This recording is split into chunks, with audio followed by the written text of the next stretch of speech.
হয় সমাগত দুৰ্গা পূজা মাজত মাথো কেইটামান দিন এতিয়া চাৰিওদিশে যেতিয়া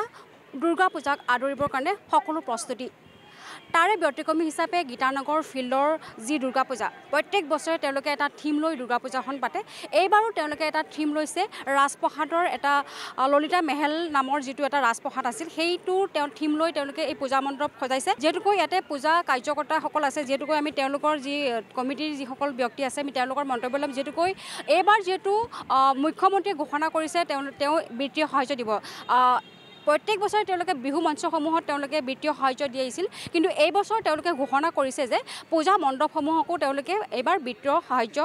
প্ৰদান কৰিব আৰু ইয়াৰে কিছু যি কমিটিৰ ব্যক্তি আছে কাৰ্যকৰ্তাসকল আছে আমি তেওঁলোকৰ মন্তব্য ল'বলৈ চেষ্টা কৰিম আচলতে তেওঁলোকে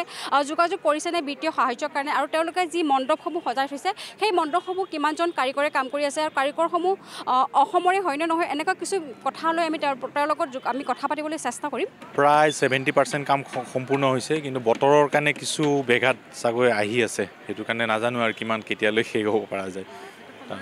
সময় হাতত যথেষ্ট কম বতৰেও বহুত থিমটো এতিয়া ললিতা মেহেল বুলি মাইচুৰৰ এটা পেলেচ ৰাজপ্ৰসাদ এটা বনোৱা হৈছে এইবাৰ থিমটো চাগৈ এইবাৰ পাব লাগে 1000 টকাৰ চাগৈ এটা সাহায্য দিম বুলি কৈছে যোগাযোগ মানে আমাৰ ডিচি অফিচলৈ কাগজ পত্ৰ পঠোৱা হৈছে আৰম্ভণি